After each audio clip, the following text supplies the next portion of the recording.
Alors nous sommes donc mercredi, on est le 12 Nissan et nous sommes arrivés d'Af Ain Bet, de Avodah Zarah Ain Bet, on est à la 5e ligne. Hahu gavra de amal le havre et masbinana la leha lach masbinana. Il y avait un monsieur, il avait un terrain à vendre. Il a rencontré son ami, il lui dit, tu sais, si je vais vendre ce terrain, je vais te le vendre à toi. Et ils ont fait kinyan, c'est-à-dire donc on fait kinyan sodad, il a soulevé un objet, comme quoi l'acquisition elle est bonne. Et par la suite, finalement il a vendu un autre. La question elle est, est-ce que l'acquisition qui a été faite par le premier, elle est bonne ou pas? Amar Rav Yosef, Kana Kama. Rav Yosef il a dit, c'est le premier qui a acquis. Il a fait acquisition. Alors c'est à lui. Donc la vente au deuxième, elle ne vaut rien. Même s'il n'a pas payé. Alors Amalé Abaye. Abaye lui dit, mais veha lo passa.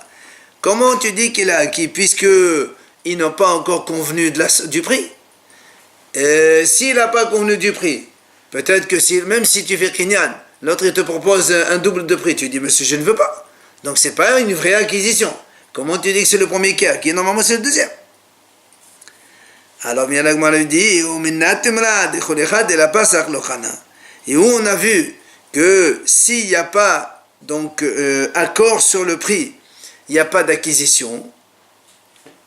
Alors il ramène notre Mishnah. Dites-nous, nous avons vu dans notre Mishnah, on a vu nous hier donc celui qui vend le vin à un goy,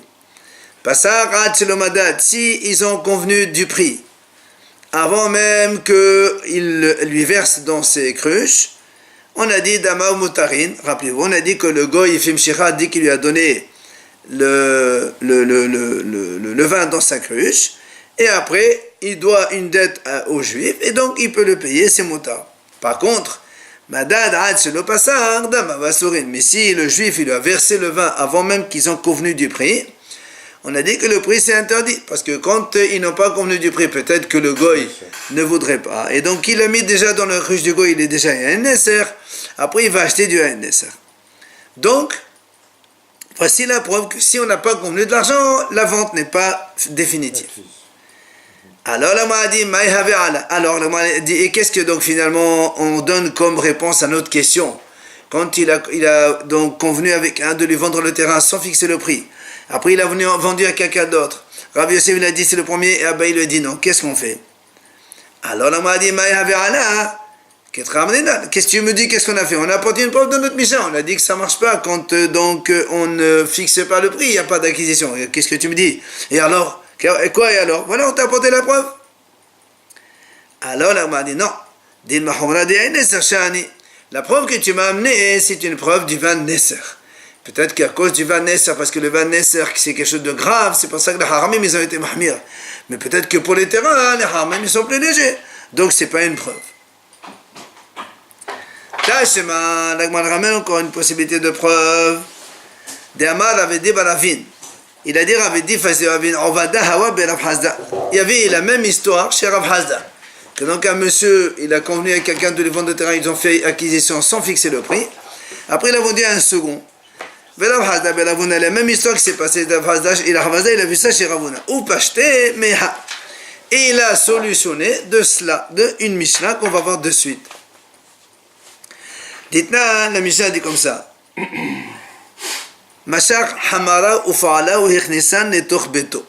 C'est un monsieur, il a acheté de la marchandise. Et le vendeur, il a envoyé la marchandise par des ouvriers et par des ânes qui transportaient ça, la marchandise, sur eux. Donc les ouvriers sur leurs épaules, les ânes sur les ânes. Et l'acheteur, il les a fait entrer dans sa maison. Alors la Mishnah a dit, Ben pasak ad shelo madad.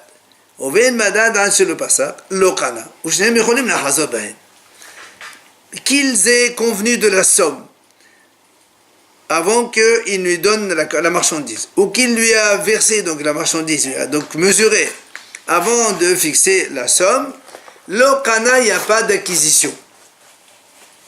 C'est-à-dire, aussi bien l'acheteur que le vendeur peuvent se rétracter. Et la Mishnah a dit là-bas, Par contre, si maintenant il a déchargé déjà la marchandise, d'accord? S'il a déchargé la marchandise des ânes ou des ouvriers, maintenant, si ils ont déjà convenu de la somme, même s'il n'a pas encore mesuré, alors l'acquisition elle est faite, personne ne peut revenir. Mais si il a mesuré avant d'avoir convenu de la somme, alors dans ces cas-là, ils peuvent revenir tous les deux. Ça veut dire, donc on voit ici que quoi? Que tant qu'on n'a pas fixé la somme, il n'y a pas acquisition. Donc ça conforte l'idée de Abaye. Avec notre cas du monsieur qui vendait le terrain, donc c'est pas le premier qui acquiert, même s'il a fait acquisition, tant qu'on n'a pas fixé le prix de la chose. Et là, peu importe qu'il ait déchargé le chargement ou pas. Hein? Peu importe qu'il ait déchargé. Oui, je l'ai dit. Et qu'il a fixé la Oui, parce qu'il décharge, mais après il faut mesurer combien tu prends de marchandises, autant, moins. Il y a un autre cas. Un monsieur il a dit à son ami, si je vends mon terrain, je te le vends à toi pour 100 zouz. 100. Par la suite, qu'est-ce qu'il a fait? Il l'a vendu à quelqu'un d'autre pour 120. Il a convenu avec le premier, il dit, je te la vends, si je la vends, c'est à toi que je la vends pour 100. Finalement, il a vendu à quelqu'un d'autre pour 120. Rav Kahana, il dit non, c'est le premier qui a acquis. Puisqu'il a convenu la somme, ça y est. Alors, il vient Rabbi Yaakov de Nahal Pakoud, du fleuve de Pakoud, il objecte. Il dit, comment tu dis que c'est le premier? Il dit, mais celui-là, c'est vrai qu'il a convenu pour 100, mais quand il trouve à 120, pourquoi il a vendu? Parce que certainement qu'il a besoin d'argent. Alors, s'il a besoin d'argent, c'est normal que maintenant, c'est ce qui a fait que il a vendu plus cher, parce que ça l'arrange. D'accord? Donc c'est pour ça que quand il a convenu le premier, il a dit, quand ça vient, donc il dit, je te la vendrai, il dit, c'est 1 mois, 2 mois, 3 mois, pour 100, il n'y a pas de problème. Mais il a vendu maintenant à 120, c'est parce qu'il avait certainement besoin d'argent, pourquoi il la vend maintenant? Et le premier n'a pas fait Kinyan. Et non, même s'il a fait Kinyan. Absolument. Et la Gemara dit, effectivement, c'est quand il a vendu à 120, et parce qu'il avait donc un cas de force majeure, il avait besoin urgent d'argent. Donc c'est pour ça qu'il a pu la vendre. Il revient sur sa parole. Oui, mais comme il a dit, c'est un sourd, c'est-à-dire qu'il a eu besoin urgent d'argent.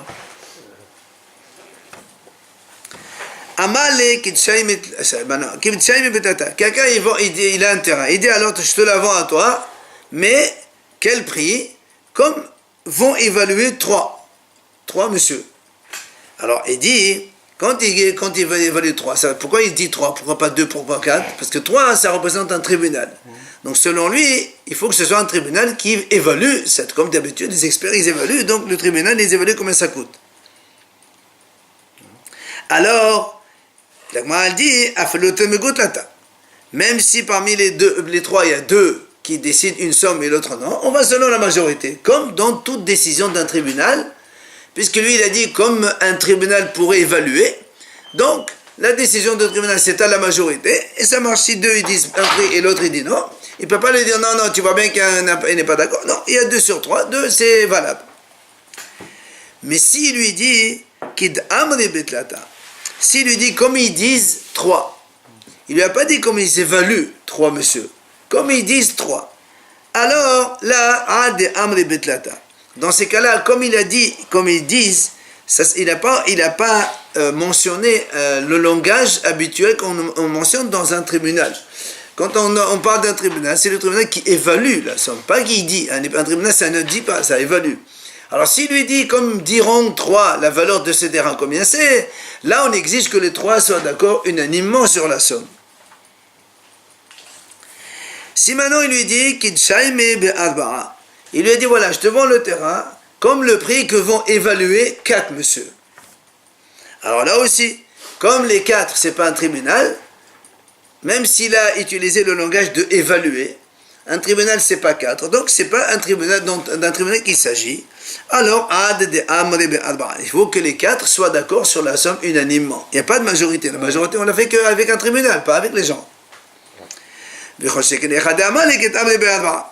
A fortiori, que quand il lui dit jusqu'à ce que 4 diront combien ça donne, c'est le prix, je te la vends. Là aussi, donc il faut que ce soit les 4 d'un commun accord. Si maintenant le monsieur lui dit voilà, je te vends ce terrain comme vont évaluer 3. Donc on parle d'un tribunal. Ils sont venus effectivement 3 monsieur, ils ont évalué le terrain, tel prix.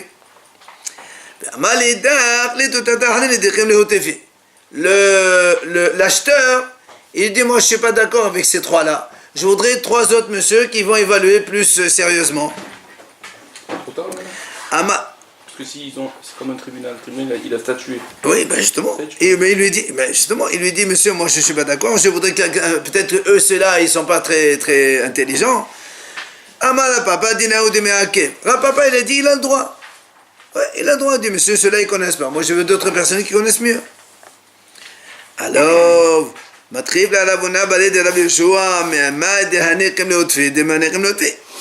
dit à Rabona, il dit, mais lui, il dit les autres, je veux pas ces 3-là, je veux 3 autres qui sont meilleurs. L'autre aussi, il peut lui dire, monsieur, qui t'a dit que ceux-là ils sont meilleurs, peut-être que les premiers sont meilleurs.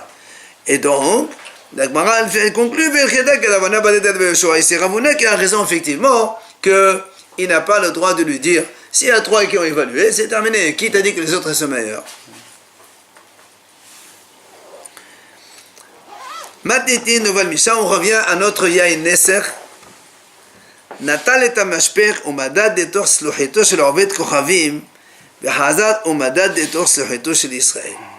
La Mishnah a dit, si un juif qui vend du vin, pour vendre du vin, pour verser, vous savez, on utilise l'entonnoir, pour ne pas que ça se... Hein?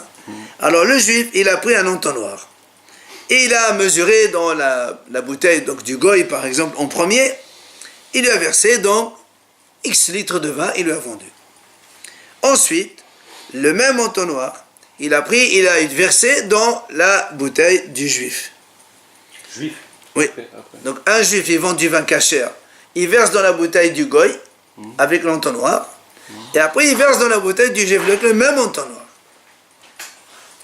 Alors la Mishnah a dit, Im yeshbo akavat yain asur. Il dit, donc s'il y a dans l'entonnoir un rebord qui fait que le vin s'arrête un instant. Des fois, l'entonnoir, il est bien, quand il est neuf, tout ça, ça marche, ça coule. Mais des fois, quand il est un peu, s'il est métallique, il est un peu tordu, voilà, il peut freiner, stopper le vin un instant. Alors, dans ces cas-là, c'est assourd. Pourquoi?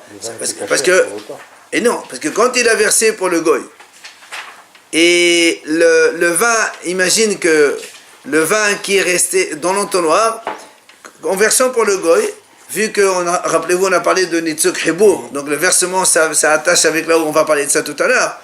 Et donc, s'il reste une goutte de vin dans l'entonnoir, donc la goutte de vin qui est dans l'entonnoir, elle devient un Nesser, à cause du contact avec la bouteille goy.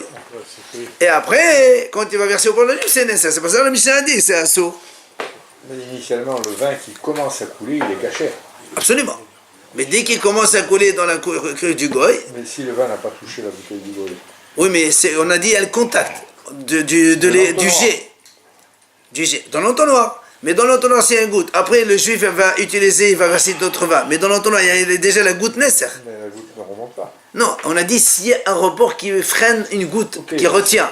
Mais initialement, il est caché avant d'être tenu. Oui, mais quand il y a le versement du jet, entre l'entonnoir et la cruche goy, il y a un contact. Rétro alors. Voilà, ça remonte, évidemment. Après, on a dit, la Mishnah dit, si maintenant, c'est un goy qui transvide du vin, le goy, il a une cruche, vin cachère, il verse dans une cruche d'un autre juif. Alors la Mishnah dit,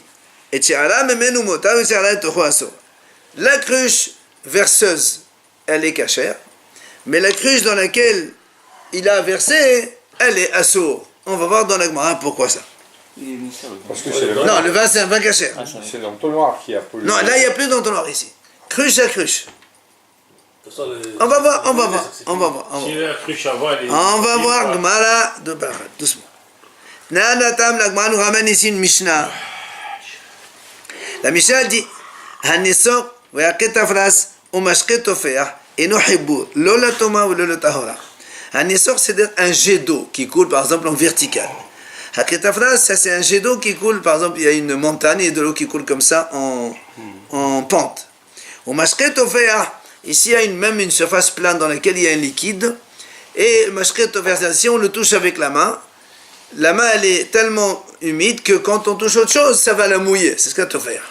Ces trois cas-là, c'est pas hibour, lola témoin ve lola tahora. Ça veut dire si, par exemple, on prend un jet d'eau, il y a la tom'a en bout, le jet d'eau, l'initial, il n'est pas tamé.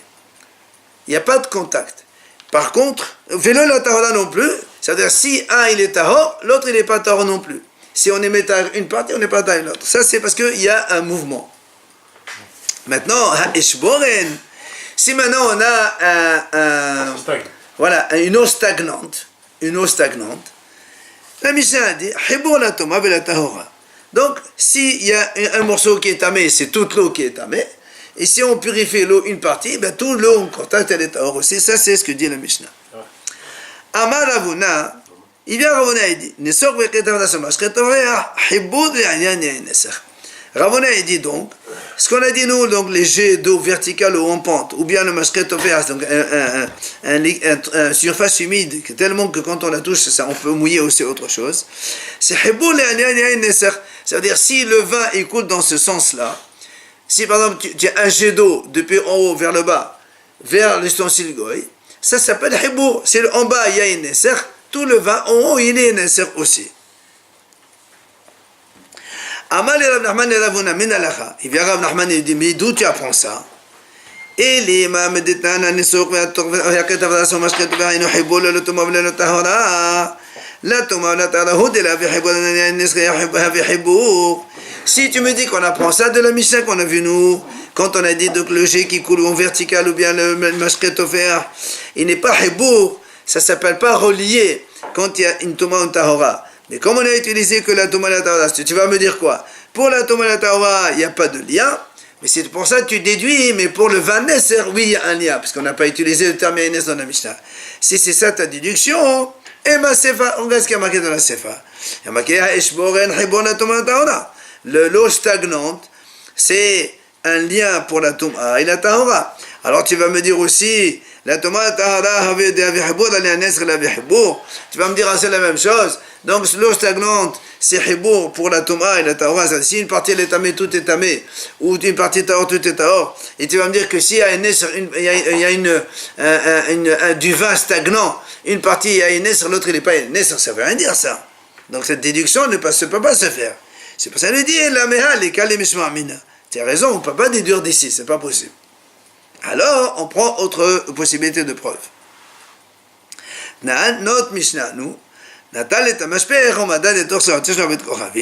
on a dit un juif il a pris donc du vin cachère, il a versé à travers un entonnoir dans la bouteille du goy, et après il a utilisé le même entonnoir vers Hazard ou Madad et Torseroto chez l'Israël, et avec ce même entonnoir donc il a versé dans la bouteille du juif. On a dit dans la Mishnah il dit, s'il y a donc un peu de vin qui est retenu dans l'entonnoir, eh bien, ça devient un sourd par la suite quand il verse aux juifs. Alors, l'Agma a dit, je ne comprends pas. Comment, même s'il y a une goutte de vin, pourquoi tu dis que cette goutte de vin, elle est nécessaire? Pourquoi elle est un sourd? Là, ça ne peut être que à cause du versement qu'on a versé vers le bas. Alors il va aller l'agma a dit comment? Est-ce que donc tu vas déduire que le versement va faire contact donc de rétroactif depuis en bas vers le haut et c'est interdit? Rappelez-vous, on a dit que ça c'est une mahloket. Et l'agma a dit donc est-ce que nous on opte ici pour l'avis qui dit que Nesok Hibur? Alors, Tani Rabbi Hiya, il vient Rabbi Hiya, il repousse, il dit non, peut-être que non. Là-bas, chez Pehasat Oslohito. Là-bas, en fait, c'est pas que l'entonnoir il a versé et il devient un Nesser à cause d'un contact en bas. C'est pas ça. C'est que quand il a versé dans l'entonnoir, il a monté le liquide, il est monté, Ishka, il est arrivé à l'entonnoir, il a dépassé. Alors là, c'est sûr que c'est du Nesser, ça, c'est pas. Mais si tu nettoies l'entonnoir, c'est bon. Tu rentres, bien sûr. Alors l'Agma a dit, très bien, tu dis que là, donc, c'est parce que le vin, il a débordé vers l'entonnoir. Aval l'eau perhasat sohitumai. Là, donc, si, d'après ce que tu dis, si le vin n'est pas monté au niveau de l'entonnoir, il n'y a pas de problème, puisque toi, tu m'as dit qu'il y a une essence, c'est à cause du niveau qui atteint l'entonnoir. Alors, dans ces cas-là, lui dit, on va déduire le contraire. Alors, on va dire maintenant le contraire. Quand il y a contact donc lointain par le jet, c'est pas Hibour. C'est parce que seulement, comme ça a touché, que c'est Yain Nesser. Autrement, non. Donc on va faire la preuve pour l'autre idée, comme qu'on est sûr que c'est pas Hibour. Alors, l'Agmara lui dit, là, non, tu peux pas.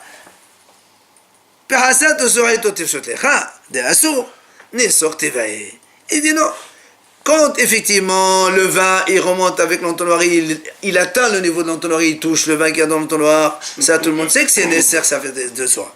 Seulement quand ça n'atteint pas, quand c'est à distance, toi tu me dis dans ces cas-là c'est pas nécessaire, moi je te dis non, c'est une autre question justement, on se pose la question. Est-ce que quand c'est un contact comme ça par le jet, est-ce que c'est hibour ou pas hibour? On pose une question. L'entonnoir pour autant lui est devenu... S'il a touché. La bouteille, Évidemment. Il est dans la bouteille, donc il est autonome. Ah non, tant qu'il n'a pas touché le vin. Il faut le rincer. Il faut toucher le vin. Mais la bouteille, elle est... La bouteille, même si on touche la bouteille sèche d'un goy, c'est pas un problème. Ah d'accord. Tashema, viens là, on ramène encore une preuve.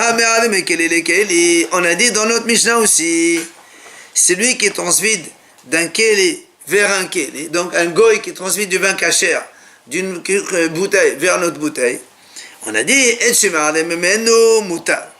on a dit, lequel est dans lequel il transvide, duquel il transvide, celui-là, il est permis. Alors, l'Agma a dit donc, donc, de là, on apprend, ce qu'il y a dans la cruche, c'est moutar, mais ce qui sort, même s'il est en l'air, il est assourd. Donc, qu'est-ce qu'on va déduire? Que Netzok, c'est hibour. Pourquoi il est assourd? C'est parce qu'il est en contact avec en bas.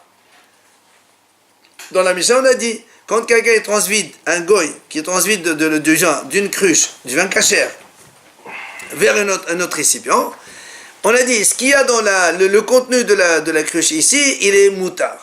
Alors on a dit donc, ça veut dire quoi? Ça veut dire que ce qui sort, il est assourd. Pourtant, il n'est pas encore en bas. Donc là aussi, l'agma a dit, alors est-ce qu'on va dire que le contact, donc à distance, ça relie, ça fait nécessaire? Il a touché déjà la cruche, elle est nécessaire la cruche. Hein? Le gars qui a touché une cruche, il est nécessaire. On va voir que non. Attends. C'est ce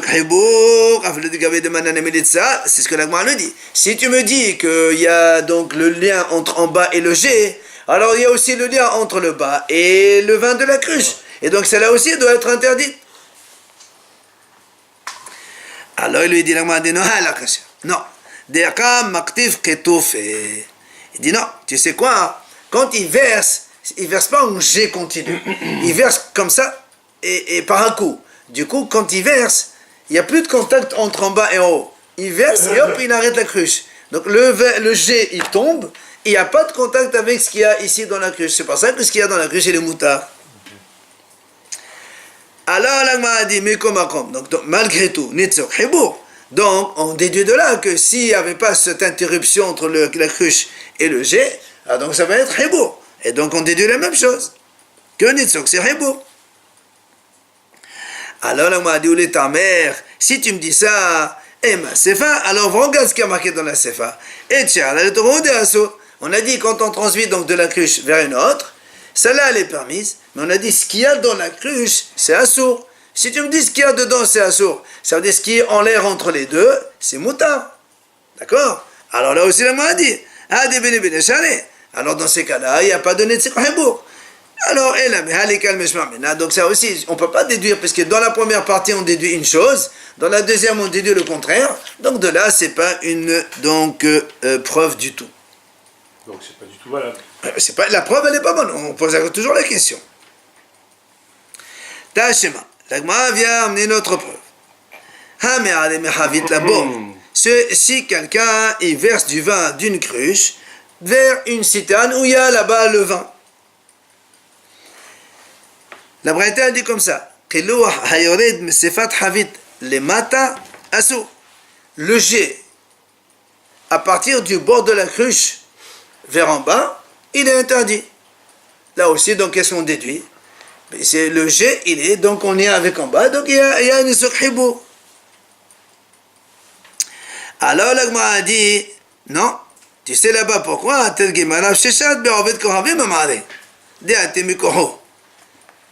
Alors il dit non, là-bas c'est le goy qui verse le vin.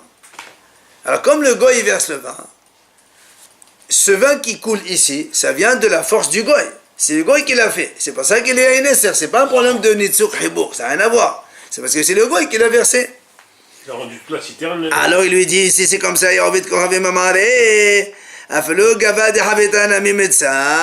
mais si c'est le goy qui transvide, alors même ce qu'il y a dans la cruche aussi, c'est assaut. Alors pourquoi tu me dis que seulement le jet qui est interdit? L'intérieur aussi, il est interdit. Alors l'agma lui dit non.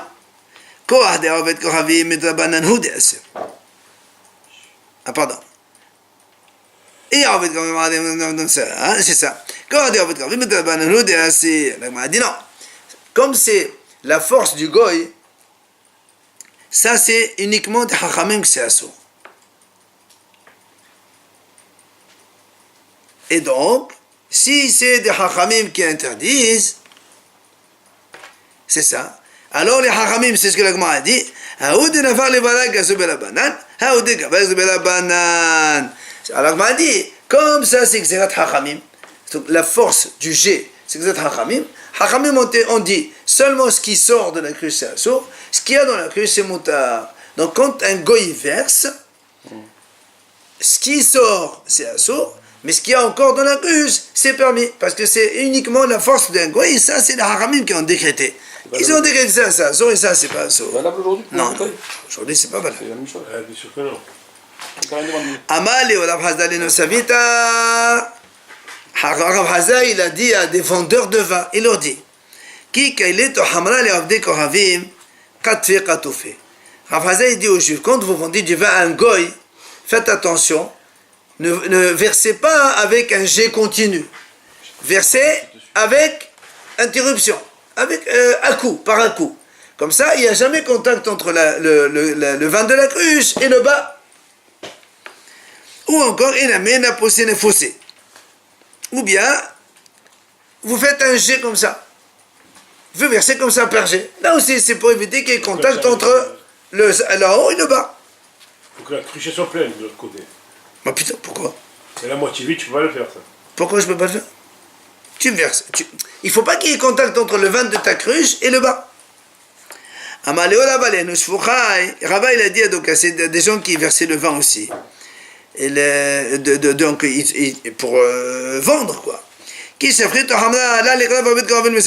Faites attention que quand vous transvidez du vin de la cruche des Juifs vers celle du Goy, ne laissez pas le Goy s'approcher de vous. Parce que des fois, par inadvertance, il va tenir avec vous la bouteille, et il va verser avec vous. Bien, vous lui donnez la bouteille, il va la tenir, et donc ça va naître. Faites attention, vous allez oublier. Donc évidemment, après, le vin il devient assaut. Vous savez, la Gemara ramène ici le cas. Vous savez, des fois, on a une cruche avec un liquide. On prend un tuyau, on met le tuyau dans la cruche, on aspire, comme ça, et hop, on veut verser dans une cruche qu'on n'arrive pas. Et ça coule d'un côté vers l'autre. Vous le savez, ça? D'accord? Très bien. Alors, il y avait comme ça les mêmes choses. Il y avait un juif, il a fait ça, avait donc une cruche de vin, il voulait transiter dans une autre, il a mis un tuyau, il a aspiré, il a mis. Le gars, il est venu, il a mis son doigt. Sur le bout verseur. Donc, une cruche, voilà, une cruche, il y a le tuyau de là vers là. Donc, le juif, il a aspiré, il a fait couler de ce côté-là. Et le gars, il vient, il met son doigt ici. Quand on met son doigt, il arrête le jet, évidemment. D'accord? Il contamine toute la cruche. Alors, l'agma a dit... Rava, il a dit, tout le vin, il est assourd.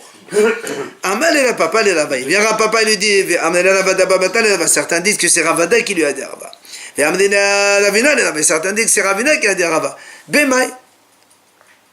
Pourquoi tu interdis? Pourquoi tu interdis les deux? Benetzo. Parce que tu me dis il y a contact entre le haut et donc la cruche du goy en bas. Est-ce que donc tu vas déduire que le Nitzuk, donc le versement, ça veut le hibour entre la cruche du goy et des juifs, et donc c'est assourd?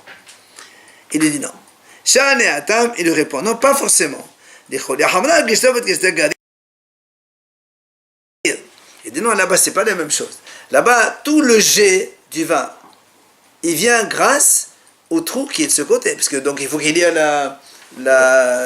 l'autre côté qui est plus bas pour que ça coule. Et donc voilà, exactement, c'est le goy qui a stoppé l'écoulement. Donc l'écoulement il venait, donc le goy il a touché l'écoulement. C'est pas qu'il y a un lien avec ce qu'il y avait en bas. Normalement, il doit avoir qu'une seule cruche pour attacher. Et non. La cruche qui La cruche de goy elle est pas à la source déjà. Nous, ce qu'on pense, c'est la cruche en amont, celle du juif, qui verse. Non, c'est un goy, oui, lui versé dans si c'était un juif, là, normalement, il n'y en avait qu'une seule sur deux qui devrait être. Ah ben évidemment. C'est petit. Alors, vient le Mahdiamal Mozout Abadé de Rav Nachman. Il dit Mozoutra. Kanish Kenin Shari. C'est quoi Kanish Kenin? Il dit il y avait avant, comme aujourd'hui, il y a dans certains récipients, ils mettent une sorte de carafe avec du vin, et tu as 2 ou 3 ou 4 tuyaux sortis, il y a plusieurs personnes qui boivent d'un coup. Ça existe. Alors il dit, si maintenant il y a, imagine 2 verseurs, 2 bouts, un juif il boit d'un côté, et un goy il boit de l'autre. Est-ce que c'est permis? Non. Alors l'agma a dit, Kanishkinin, Shari, c'est motard. Et l'agma a dit, regardez bien,